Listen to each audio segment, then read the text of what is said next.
Welcome to Talking Heads. David Attenborough and Steven Spielberg are big fans of this week's guest, and so will you be. You've probably seen his work and don't even know it.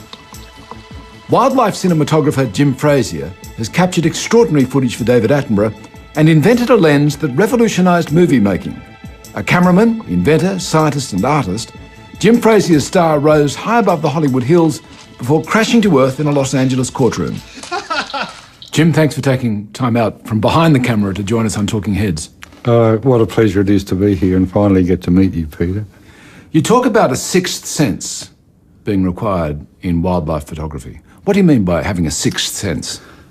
It's a very hard thing for me to describe, but it's having an affinity with animals per se, and it really doesn't matter what the animal is, but it's also knowing what an animal will do under a given set of circumstances. Have you had this since being a kid? Yes, very much so. I can be walking through the bush, and this is a good illustration of that sense, and I don't hear, see or smell anything, and all of a sudden the hair goes up on the back, and I look around and there's a snake. And it's very real. That's the only way I can describe it. It's like a forewarning. You talk about 3 O's. Yes. Of wildlife filming. What are the 3 O's? Opportunism, optimism, and oh my godism.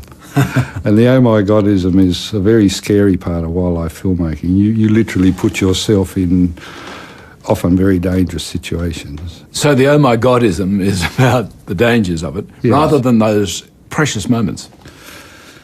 I guess one always chases those precious moments, but at the same time, you're also out there amongst it, and you have to be prepared for the bites and the stings and the getting eaten alive by whatever, and the dangers. What are some of the joyous moments you've had? Filming the rifle bird was one of them, because I sat in a hide for 2 months to get that sequence. Finally, in frustration, this female, at the end of a long day, came in almost in the dark, and it was a wham, bam, ma'am, thank you, all over in 5 or 10 seconds, and she went again, and we had the sequence. So you could have been there for 2 months? Yes. Closed your eyes and missed the... Yeah, and that 2 months was climbing up and down a rope ladder, 75 foot up into the hide. He was sitting on the top of a stump, and we would sit there from daylight till dark. You're also an inventor.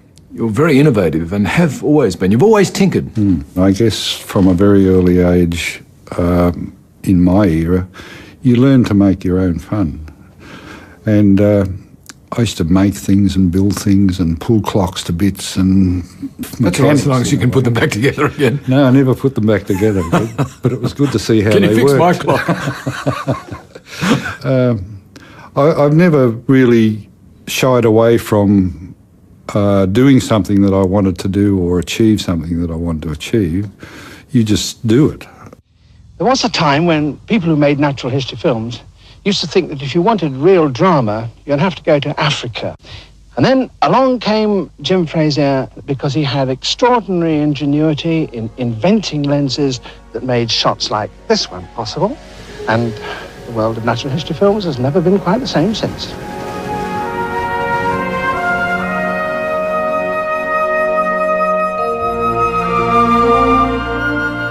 The real passion is persevering and getting some extraordinary behaviour on film and then showing the world, you know, where you just don't get enjoyment out of it, but millions of people do.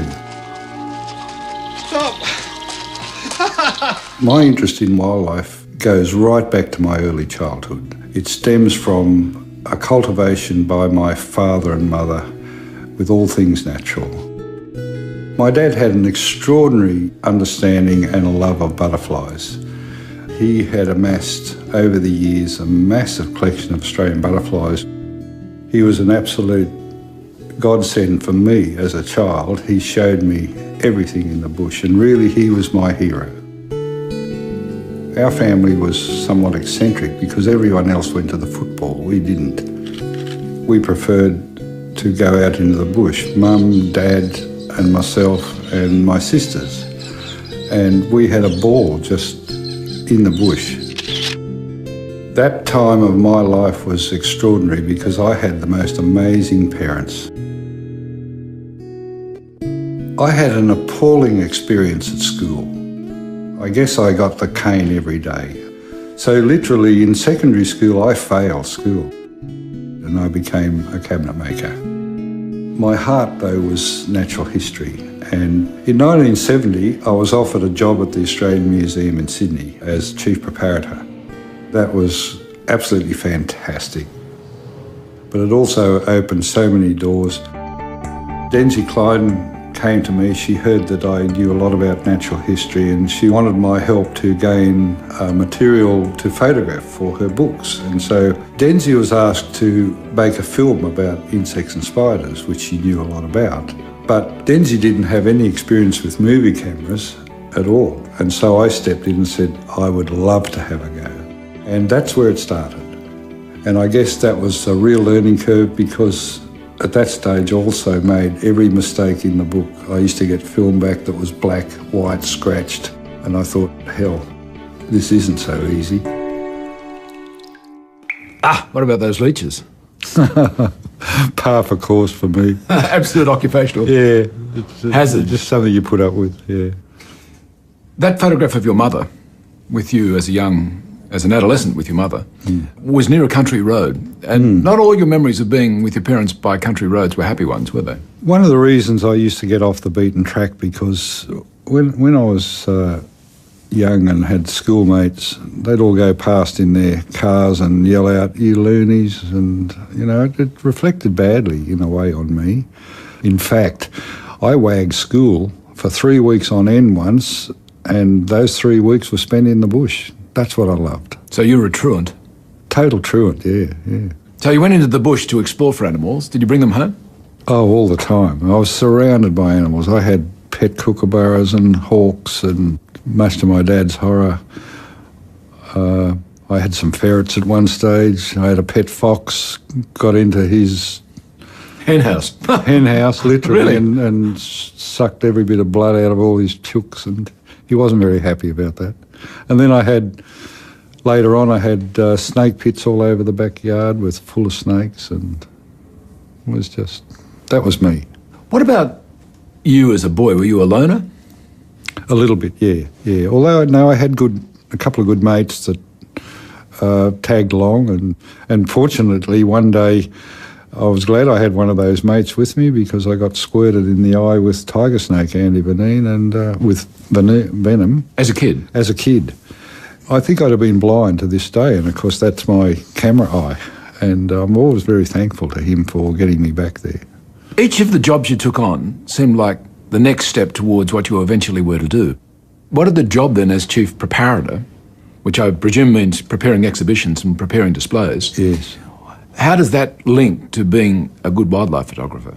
You need lots of other skills. You need technical skills to do wildlife stuff. You have to build sets, natural sets. You have to be familiar. For instance, when I built something to film the underground behaviour of bulldog ants, you need to have a knowledge of what that nest is like underground, and then how to get lenses in there and film all this wonderful behaviour that they actually have. The first documentary we made was purely about spiders. Great, go. And that came to the attention of people at the BBC who contacted us and said, look, we're doing this big series called Life on Earth with David Attenborough. And I said at the time, who the hell's David Attenborough? We developed an extraordinary relationship with David Attenborough. We first filmed for him Life on Earth, followed by The Living Planet, and then on to Trials of Life. This is footage I shot of the amazing symbiotic relationship of a moth and the yucca plant.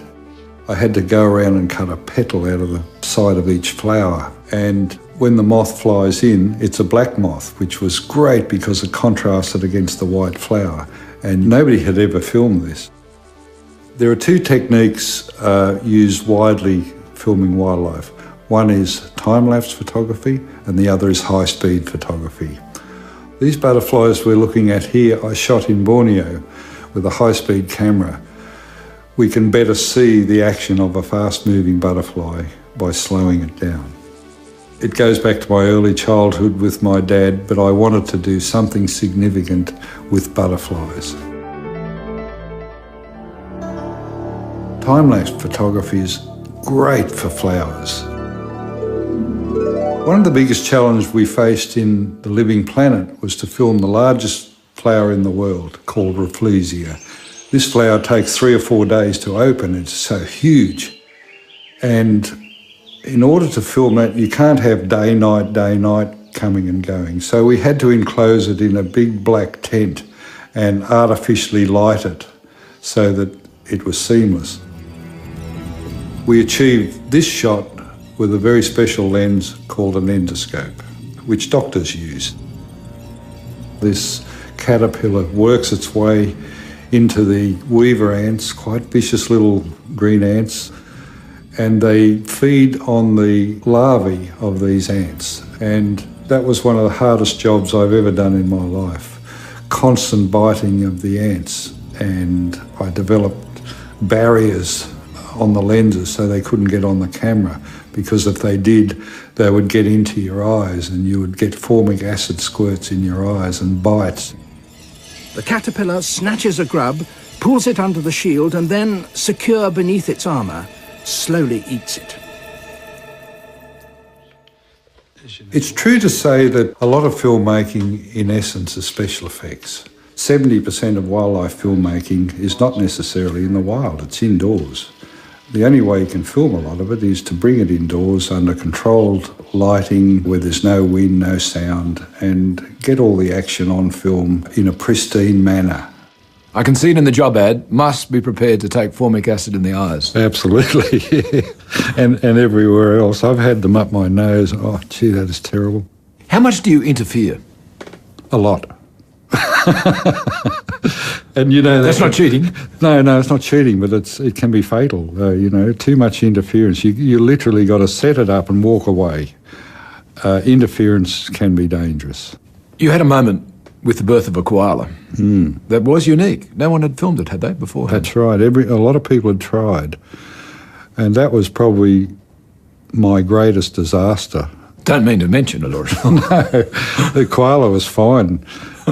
Nobody had picked up the little signs that I instantly read, and all it did was flick its ears, just ever so slightly. My dad used to be able to do that. Yeah, well, I can't. But this was the signal that the koala, to me, was under stress, and I knew the birth was either happening or very imminent. And I reached in and just pushed the leg slightly aside, and there it was. And I actually filmed this. I just instinctively knew what was happening. And the floor was sand. When I ran out of film on the first magazine, I picked up this magazine, put it in, and went on filming. Never thought about sand in the gate. And when we got the film back, I was in tears. I was literally in tears. On the other hand, you've also filmed IVF, human IVF. What was your experience with that? I think the worst thing that really affected me on that was that he wanted shots of a fetus, and so I was delivered this fetus on a tray, literally, still alive, and it was a Down syndrome at 16 weeks old. And I had to strip the amniotic sac off it myself. I knew what I had to do, and I knew I had to get it down to the final membrane, but just doing that and feeling that fetus in my hands and fingers still alive, it had a vast impact on me mentally. And I can't watch that film now. I can't listen to the music. I break into tears. It just still affects me to this day. You need to be really fit to film wildlife. One day you can be in water up to your neck. The next day you can be climbing trees. But I guess climbing rope ladders is some of the most strenuous of all work. I've lost mates who have fallen out of trees filming wildlife and killed themselves. And I've filmed It hides as high as 110 feet, and I know that because we had a 100-foot rope ladder and we had to climb the last 10 feet into the platform. That's where you have to be to get the shots, and it's hard work to get there. Now, this particular tree we're putting a hide in at the moment, it's called a kadagi, one of those really brittle gums. And some of these things, like this one, will snap just like a carrot, and they don't give you any warning, they just break. One of the most extraordinary experiences I've had filming wildlife was for the ABC filming a mice plague. And the particular shot I wanted was a low-angle shot. All I saw was a sea of mice, and they all ran under me. And then there were so many mice under me, thousands, that I was floating around on the ground on a sea of mice. That footage of the mice is completely remarkable. I well remember it. It was a remarkable experience filming it. There's a certain Alfred Hitchcock moment about all of that, isn't there? There is, yeah. And they were down my shirt and into my private parts and, you know. Awesome. It was an experience. In terms of your lifetime of involvement with nature, Steve Irwin, was he just unlucky? My opinion there is, I can identify with Steve. There is a point with some animals. You can do something with an animal a dozen times, 100 times. There's always an individual that does it differently, and that's how nature survives. And I've never said anything about this, but this has been my opinion. And knowing how Steve also had that way of being able to read animals and a sixth sense with them, I figure he was just unlucky on the day with an individual animal that did something different. When have you had that experience? A few times. I can remember I'm sitting out in the desert filming little wolf spiders. They would close their lid and slam the door shut in your face. There was this one spider, and you get individualism in all sorts of animals, who, when I waved my hand over to get him closing the lid and going down the hole, he forgot to close the lid. And there was this pregnant pause for a while, and he came back up and slammed the lid shut. And I sat there and I laughed. I'm out on my own, crying with laughter in the desert. And I knew I had a little prize sequence. From the outset of filming wildlife, the limitations were the lenses themselves. I spent hundreds of hours looking through a viewfinder. I had a board with plasticine on it, and I would stick these individual optics in it. And I went on to invent and develop a lens that put everything into focus. I started doing all these amazing shots. I guess the first big job that I'd used these lenses on was a film called Cane Toads, An Unnatural History. You do need to get a bit of a shot on the arm visually. And we discussed this with Jim, and Jim said, well, as a matter of fact, I've got a new lens. I have just invented a lens. The effect is that you can take a small insect and have it close to the camera lens so that it fills the screen. And yet, from the back, going right the way through, back to the hills in the background, it's all completely tightly in focus. For David Attenborough, I was able to film a caterpillar with ants in the foreground and David in the background. And this was a whole new way of shooting, and the BBC used it to great advantage. But see how they're treating this one. As we came out, one of the girls said, I don't think I'll emigrate to Australia. Do you know they have caterpillars there that are 4 feet long? but that's a measure of how convincing Jim's camera work is. Now, I can't show you how this shot is done. As David Attenborough said, it is a secret. But take it from me, what you can see is real and actual. And here's the spider to prove it. When Panavision became interested in my optical discoveries, it became known as the Panavision Frazier lens. It was used by Dean Semler, and Steven Spielberg used it in Jurassic Park. And it was also used in a lot of commercials. Blended with generations of expertise to make fresh. That lens produced a number of awards, including a technical Oscar and an Emmy. but several lenses came out in the States that were dead knockoffs, and that's where the trouble started. A big court case ensued. They actually won the case, but I know in my heart I invented the lens. Mentally and emotionally, it was the most terrible time for my wife and myself. It looked like we were going to have to sell our place here and go live in a caravan park. You didn't really come to lens invention from a technical background, and in fact the CSIRO, a scientist there, said, don't be silly. Yeah, he said it couldn't be done. And had I been a scientist, you know, I think I would have given up. I have to be so careful now because I've been given an honorary doctorate, so... Did they give you an honorary doctorate to keep you quiet, did they? Maybe. No, well... Actually, you have said that a knowledge of physics would have been a disadvantage in this case. Yeah, because I would have instinctively dismissed any possibility of it, and this is the difference. It's actually within the known optics framework. It just happens to be in an area that most scientists don't go because they consider it an area of imperfect optics. Well, what I discovered was an area in there that produced perfect optics inside the imperfect optics.